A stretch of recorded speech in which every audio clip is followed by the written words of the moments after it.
রংপুর মহানগর বিএনপির সম্মানিত সদস্য শামসুজ্জোহর সাজু আজকে সভাপতিত্ব করছেন রংপুর মহানগর বিএনপির সম্মানিত আহ্বায়ক, মহানগর বিএনপির সম্মানিত সদস্য সচিব, জননেতা মাহফুজুর নবী, সিনিয়র যুগ্ম আহ্বায়ক শহীদুল ইসলাম বিজু সহ শ্রমিক দল, ছাত্র দলের নেতৃবৃন্দ এবং আমি বক্তব্য বেশি দিতে চাই না, তার কারণ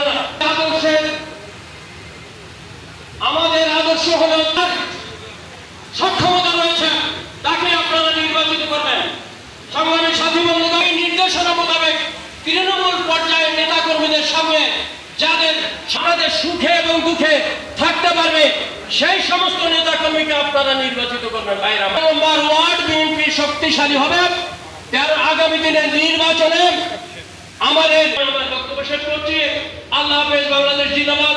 বাংলাদেশ ওয়ার্ডের দ্বিবার্ষিক সম্মেলনের প্রথম পর্বের আলোচনা সভায় এ পর্যায়ে আপনাদের মাঝে বক্তব্য রাখবেন রংপুর মহানগর বিএনপির সম্মানিত সদস্য ডাক্তার নিখিলেন্দ্র শঙ্কর গুহরা। ডাক্তার নিখিলেন্দ্র শঙ্কর গুহরাইকে তার বক্তব্য রাখার জন্য আহ্বান করছি। আপনাদের 13 নম্বর ওয়ার্ডের একটা আনন্দের দিন। আনন্দের দিন এই কারণে যে আপনারা নিজেরাই হয়তো মনে করতে পারবেন না যে কবে আপনারা নিজেদের প্রত্যক্ষ ভোট দিয়ে আপনাদের ওয়ার্ডের নেতৃত্ব নির্বাচন করেছেন। তো আজকে আপনাদের সেই দিন। এই আনন্দ ঘরের দিনে আপনাদের একটা জিনিসই মনে রাখতে হবে, আপনারা সেই নেতৃত্বকেই বেছে নেবেন যারা বিএনপিকে ধারণ করে। আপনাদের এই যে নেতৃত্ব আপনাদের পাশে ছিল, আগামী দিনে যে নেতৃত্ব আপনাদেরকে সঠিক, আসলে মানুষের জন্য রাজনীতি, মানুষের জীবন মান উন্নয়নের জন্য। আমাদের বিগত দিনে আমরা দেখেছি যে উন্নয়নের কথা বলতে বলতে বাংলাদেশকে উন্নয়নের এমন একটি শিখরে পৌঁছে দিয়েছিল যে সেটি ধরাছোঁয়ার বাইরে ছিল। সেই উন্নয়ন মানুষ ছুঁয়ে দেখতে পারত না, মানুষ বুঝতে পারত না, মানুষ অনুধাবন করতে পারত না যে কিভাবে আমাদের উন্নয়ন হচ্ছে, দেশ কোথায় গিয়ে পৌঁছেছে। উন্নয়ন বলতে যা বোঝায় সেটি আসলে আমি যেটি বুঝতে পারি সেটি হলো উন্নয়ন। আমাদের জীবন মানের উন্নয়ন হওয়া দরকার।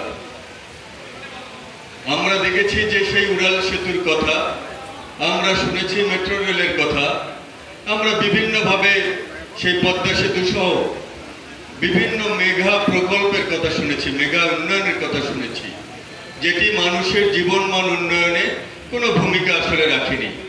আমাদের এই অঞ্চলের সাধারণ জনগণ, গ্রামের সাধারণ জনগণ আমরা যারা আছি, আমরা আসলে বুঝতে পারিনি যে কোনভাবে কিভাবে উন্নয়ন হয়। আমরা আমাদের দুমুঠো ভাত খেতে পারতাম না, আমরা নিশ্চিন্তে ঘুমোতে পারতাম না। আমাদের তখন যাকে যে কোনোভাবে যে কোনো অবস্থা থেকে নিরাপত্তা বাহিনীরাই তুলে নিয়ে যেত। যারা নিরাপত্তা বিরাজ ব্যবস্থা নেবে সেই নিরাপত্তা বাহিনী আমাদের অনিরাপত্তার অন্যতম কারণ হয়ে দাঁড়িয়েছিল, অতিষ্ঠ করে তুলেছিল সামাজিক জীবন, মানবিক জীবন। মানবিকতা বলতে কিছু ছিল না। সে কারণে আমরা মনে করি যে উন্নয়ন করতে হলে মানুষের মাঝে যেতে হবে, গ্রামের মানুষের উন্নয়ন করতে হবে, ফসল ফলাতে হবে, চাষাবাদ করতে হবে, মানুষের কর্মসংস্থানের ব্যবস্থা করতে হবে।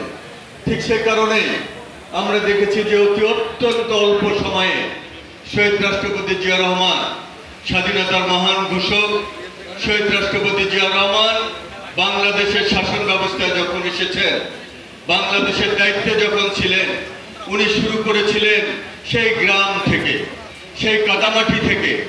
উনি কোদাল নিয়ে ছুটে গিয়েছিলেন শ্রমিকদের মাঝে।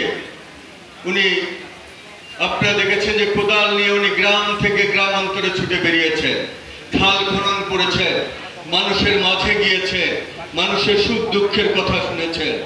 একজন রাষ্ট্রপতি সে মানুষের সঙ্গে একটি জমির সীমানা যেটি নির্ধারণ করে, সেই সীমানা নির্ধারণী আইনের মধ্যে বসে উনি